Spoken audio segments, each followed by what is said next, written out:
Iran Daily Briefing. Friday, April 3, 2026. Former Iranian Foreign Minister Mohammad Zarif has published an op-ed in Foreign Affairs arguing that Tehran should, quote, declare victory and make a deal. That call, from one of Iran's most prominent former diplomats, lands on the same day that a bridge in Karaj was struck in a US-Israeli attack, and as European allies publicly break with Washington over how this war is being fought. No public response from Iranian authorities appeared in today's reporting. We'll have the full picture later in the episode. As we've covered this week, Operation Epic Fury, the US-Israeli military campaign launched on February 28th, has reshaped the region's security landscape. The Strait of Hormuz remains blocked. The UN Security Council is weighing a measure on the use of force to reopen it. And the war is now in its fifth week. Today's reporting reflects three distinct pressures converging at once: a fracturing of Allied consensus, escalating strikes on Iranian infrastructure, and the first significant public voice from inside Iran's former diplomatic establishment calling for a negotiated exit. Here's what we're covering today: Zarif's op-ed and what it signals about internal Iranian debate, the strike on the Karaj bridge and what's known about the casualties, internal dissent in Iran and how the regime is responding to it, and the transatlantic fault line that opened wider this week, with France and the UK pushing back on Washington's approach. Former Foreign Minister Mohammad Zarif has published an op-ed in Foreign Affairs arguing that Iran should declare victory and make a deal that both ends this conflict and prevents the next one. Al Monitor and Middle East Eye both report on the piece.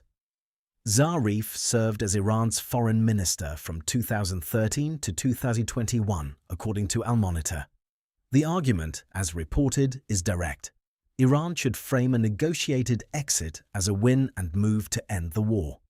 Zarif does not, in the reporting available today, outline specific terms. What he offers is a posture that a deal is achievable and that Tehran should pursue it. The significance of this is not simply what Zarif says, it's where he's saying it and when. Foreign Affairs is read closely in Western policy circles. Publishing there in the fifth week of an active conflict is a public act with a public audience. Whether Zarif speaks for any current faction inside Tehran's government is not established in today's reporting. But the op-ed itself is a data point, a former senior official by name calling on his own government to negotiate. Al Jazeera also reports on the piece, citing Zarif's call to declare victory and make a deal. Now, that call comes as the diplomatic environment around the war grows more complicated. French President Emmanuel Macron said Thursday it would be unrealistic to launch a military operation to force open the Strait of Hormuz, according to France 24.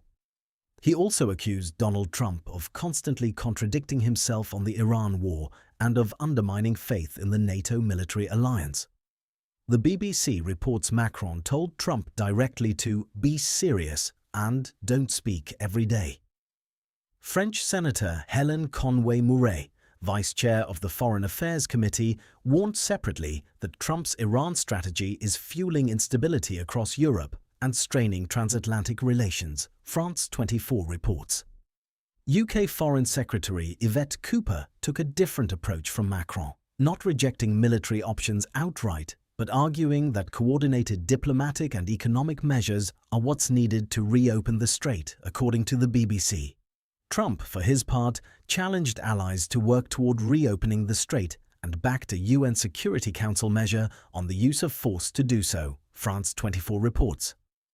Iranian Foreign Minister Abbas Araghchi warned the Security Council against any provocative action ahead of that expected vote, according to France 24 and Middle East Eye.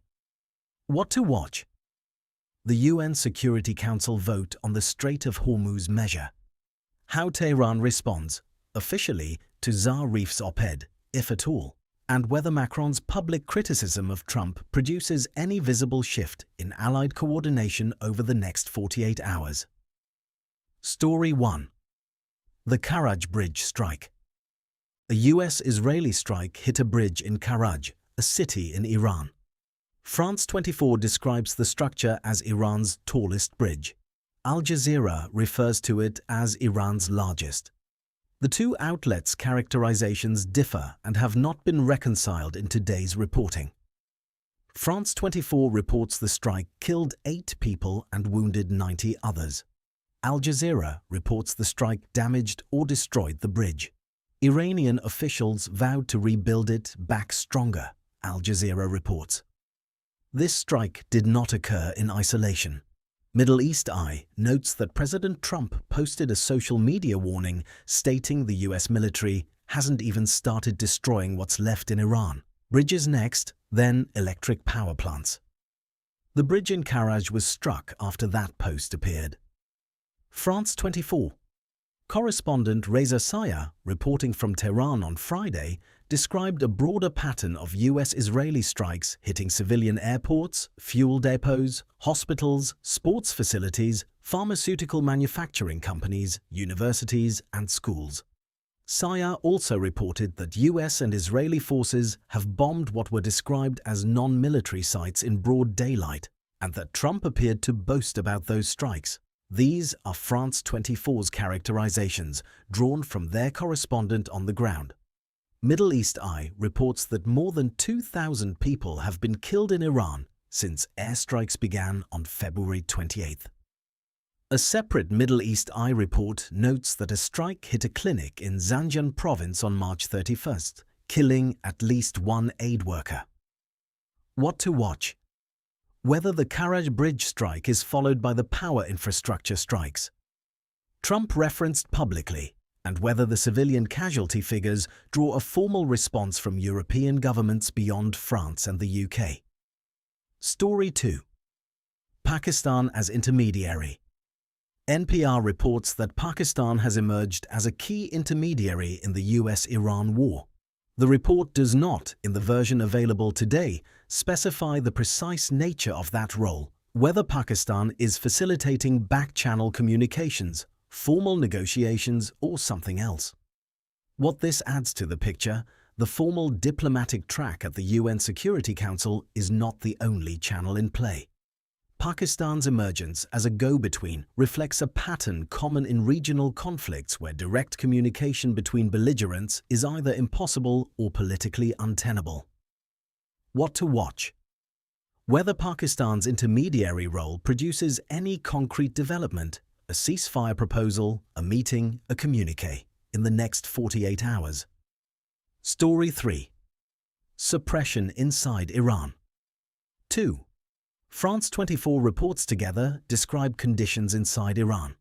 First, Iran's Basij militia launched an online intimidation campaign to deter Iranians from restarting protests against the regime. Second, members of the Basij have been circulating photos of themselves patrolling the streets of Tehran with portraits of the new supreme leader since early March. France 24 reports both developments without drawing an explicit connection between them. Separately, Iran International reports that Iran's judiciary announced Thursday it had executed Amir Hossein Hatami, a protest detainee convicted in connection with a fire at a Basiji base in Tehran during January protests. What to watch? Whether the intimidation campaign or the execution provokes a protest response inside Iran, and whether international human rights bodies formally respond to the Hatami execution. Story 4. Narges Mohammadi. Iranian Nobel laureate Narges Mohammadi suffered a suspected heart attack while in prison, according to her family, the BBC reports. Her brother told the BBC he fears her life is in imminent danger and that she needs to be transferred to a hospital. No response from Iranian prison authorities appeared in today's reporting. What to watch? Any official Iranian statement on Mohammadi's condition and whether international pressure mounts for her medical transfer or release. The Zarif op-ed in Foreign Affairs is now in full view.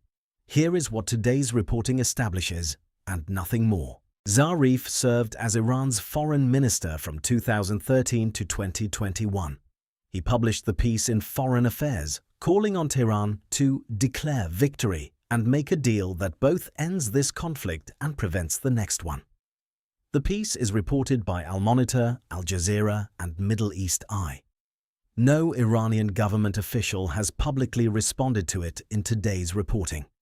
Zarif's current standing inside Iran's political structure is not addressed in the available intel. The op-ed is a public document from a named former official published in a major international policy journal during an active war. That is what the record shows today. Several specific developments are worth tracking in the next 24 to 48 hours. The UN Security Council vote. The US has backed a measure concerning the use of force to reopen the Strait of Hormuz. Iran's foreign minister has warned against provocative action. Watch for a voter date and watch how European members of the Council, including France and the UK, position themselves given their public divergence from Washington this week. Trump's infrastructure threat. The president's public post specifically named bridges and then electric power plants as future targets. The Karaj bridge was struck. Watch for any strikes on power infrastructure and for any formal allied response to that escalation if it occurs. Narges Mohammadi's medical situation.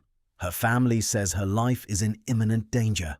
Watch for either an official Iranian statement on her condition or any international call for her transfer to hospital care. Pakistan's intermediary role. NPR identified Pakistan as a key go-between. Watch for any concrete diplomatic product from that channel, a statement, a proposal, or a meeting. The Zarif op-ed's reception.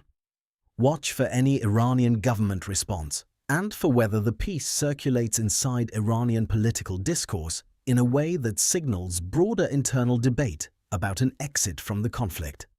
Today's briefing covered former Foreign Minister Zarif's public call for Iran to negotiate an end to the war, the US-Israeli strike on a bridge in Karaj and its casualties, the Basij's internal suppression campaign, the health crisis facing imprisoned Nobel laureate Narges Mohammadi, and the widening gap between Washington and its European allies over how the conflict is being prosecuted.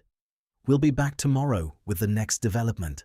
If you found today's briefing valuable, subscribe wherever you listen to podcasts. New episodes every morning.